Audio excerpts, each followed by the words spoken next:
This is NDTV.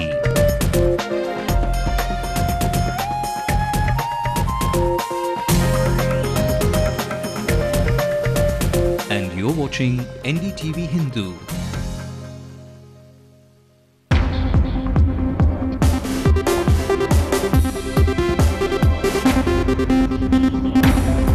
Jayalalitha's big list of ministers ready. The AIADMK Supremo retains the Home Ministry.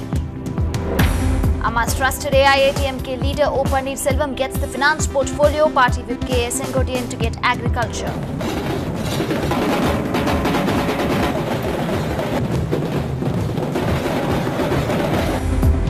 Jayalalitha to be sworn in as Tamil Nadu Chief Minister at 12:15 p.m. tomorrow. Sources say Narendra Modi and Chandrababu Naidu will participate.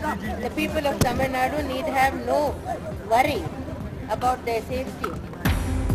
With Jayalalitha coming back to power, is it time for a script change and different role plays in the film industry? Here are some of their reactions. It's always been the survival of the fittest. Film industry is in such a way where to bring the audience into the theatre, you have to present it, which most of the producers haven't been doing it.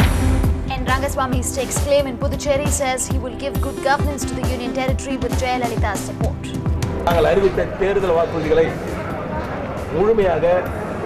And doctors at the Ramachandra Medical University say Rajinikanth is in a ward and is progressing well. He's been advised complete rest. A very good evening. I'm Divya bringing you the top stories on the news tonight, and here are the news making national headlines. A breather for Yediyurappa. BJP wins back the support of 11 rebel MLAs who promised to vote for the Chief Minister. A day ahead of a meeting with Sonia Gandhi, Mamta says she will form a small cabinet soon. Newly elected Congress MLAs in Kerala meet and elect Oomen Chandy as their leader. The man who spearheaded several farmers' movements in India, Bharat Kisan Union founder Mahendra Singh Tikayat dies of bone cancer. Shock and disbelief around the world. Head of IMF Dominic Strauss is arrested and charged with attempted rape of a hotel maid.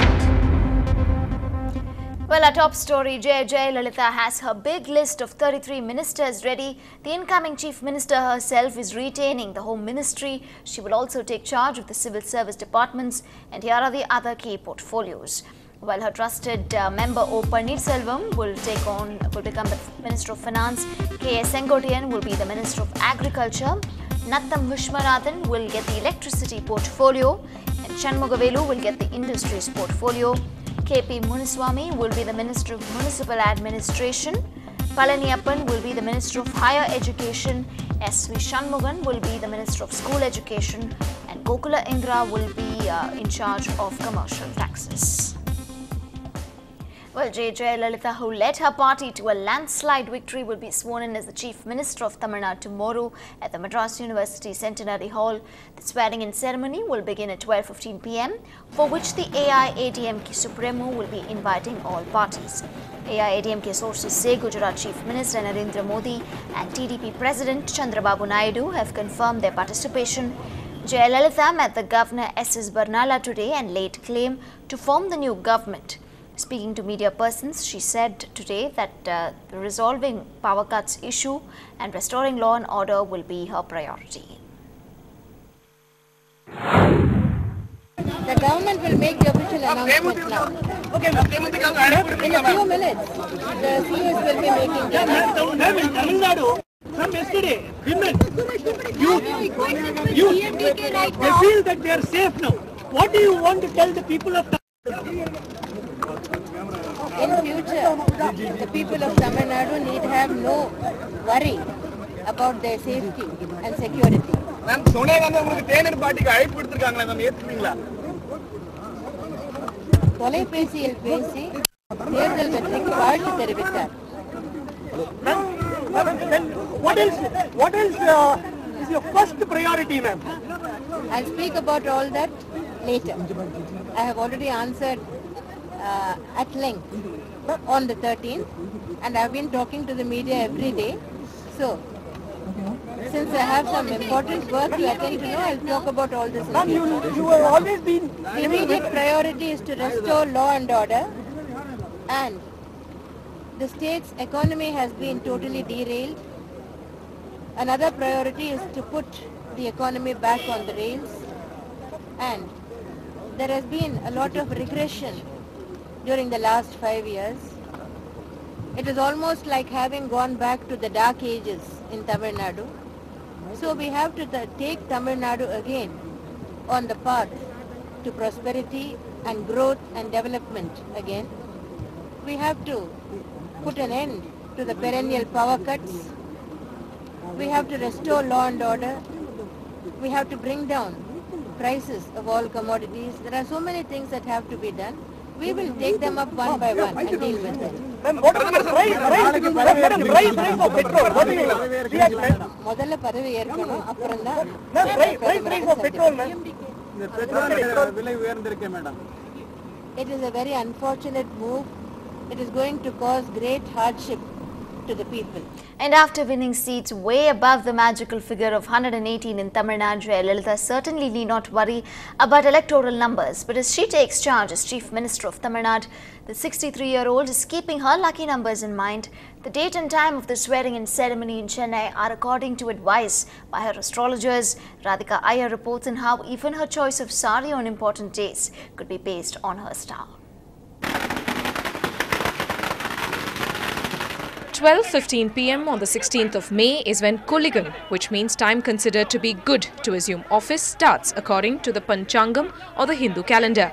Initial reports suggested that Jayalalitha would take charge on 15th May, but after having waited for 5 long years, the AIADMK chief didn't mind waiting a day longer, because apparently a total of the date 16 would mean lucky for her.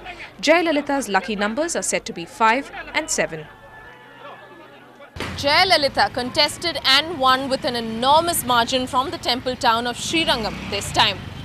Like every election, before beginning her campaign trail, she visited famous temples of Kalahasti, Mysore Chamundeshwari and others to perform pujas meant for good times ahead.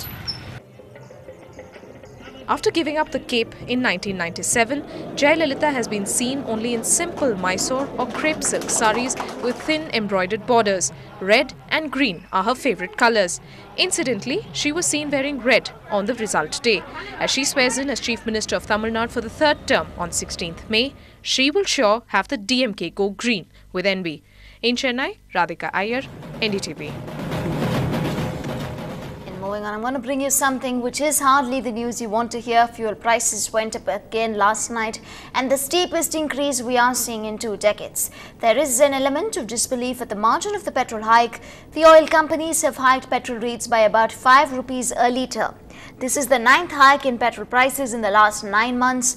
The increase in price, which oil firms had been holding since January, even though crude oil had touched a 2.5-year high, comes the day after election results of 4 states and a union territory were announced. And here is the breakup for you now. In Delhi, petrol will be costing you 63 rupees and 37 paise, and in Chennai it's 66 rupees and 93 paise, and in Kolkata it is 67 rupees and 5 paise. And in Mumbai it will be 68 rupees and 8 paise. And it will be the most expensive in Bangalore. Petrol will cost you 70 rupees and 63 paise there. And the left party in the state has condemned the hike and demanded an immediate rollback. Government is concerned, it is inevitable. They are determined to do it. The state government is also imposing its taxes on the petroleum products. Central government also posting some taxes on that. Put together it comes to 45%. The central tax and state 45%. If you cut out that 45%, the prices can come down. And we condemn this hike in the price of petrol. It is unwarranted. Government should withdraw it, roll back it, because there is no justification. It appears as though the Congress-led UPA government was waiting for the elections to be over in West Bengal, Kerala, Tamil Nadu, Assam and Pondicherry in order to hike the price of But diesel. the finance minister has washed his hands off this hike. Here's what Pranab Mukherjee had to say. June মাসে সিদ্ধান্ত নেওয়া হয়েছে যে petrol ডিকন্ট্রোল হলো, ডিরেগুলেটেড হলো। পেট্রোলের দাম বাড়বে বা কমবে সেই সিদ্ধান্ত সরকার নেয় না, সেই সিদ্ধান্ত নেয় oil company. Well, Tamil Nadu's new chief minister will be sworn in tomorrow. So what does the change in government mean for the industrial sector? My colleague Ashmit Kumar caught up with the chairman of the CII's southern region in an exclusive chat. Let's listen into their wish list. There are some fairly shocking revelations if we look at what has been happening in terms of the economic development, especially in Tamil Nadu in the last 5-6 years and over the last 1 decade.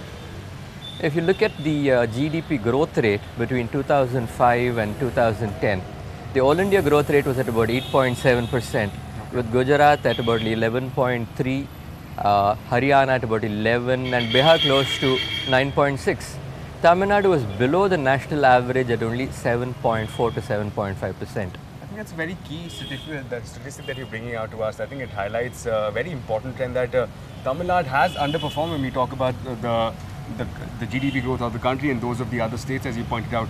Now, which factors do you think really contributed towards this slowdown, if I can use that term, and which factors and what are these factors that perhaps Jayalalitha needs to focus on at this point?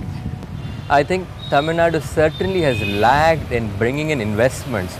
So we have not been as prolific a destination for investment as we always thought we were. Today I think the main issue is the power crisis. It's affecting the entire state. It's not just the industry. I think the agriculturists and also the rural and domestic households in semi-urban and in towns other than Chennai are being very desperately affected. If we have to see industrial growth, we do need power, that's one hand. Do we also suffer from perhaps an infrastructure deficit? This area, along with the power and the skill deficit and availability in the state, are 3 critical areas which need immediate attention. Right. Another area which is again of concern, which I think is a lot of cosmetic also, is the airport in Chennai. Right. I think we are behind schedule and the first impression is the best impression, and Chennai unfortunately gives a very, very bad outlook to anybody who lands here. Okay. I think that must be completed, and the Greenfield airport which has been envisaged, I think it's essential. You look at it globally, a major city has more than one airport. You look at Paris, you look at London, you look at New York. And moving on to news from the Union Territory, well, the AI-NRC chief N. Rangaswamy met the Puducherry Lieutenant Governor Iqbal Singh to stake claim to form the government. He says he will give good governance to the people of Puducherry with the support of AIADMK's Jayalalitha. நாங்கள் அறிவித்த தேர்தல் வாக்குறுதிகளை முழுமையாக விரைவில் நிறைவேற்றுவோம் என்ற நம்பிக்கை இருக்கின்றது. மீண்டும் எங்களுடைய ஆட்சியில் சிறப்பாக கொண்டு வந்து அத்தனை திட்டங்களையும் விரைவாக செயல்படுத்துவோம். அனைத்து இந்திய அதிமுகவுடைய மரியாதைக்குரிய பொதுச் செயலாளர் டாக்டர் அம்மா அவருடைய ஆதரவோடு முழுமையான ஒரு ஆட்சி எங்களுடைய கட்சி கொடுக்கும். Still ahead on the news tonight, the superstar is progressing well. A complete report on his health coming up.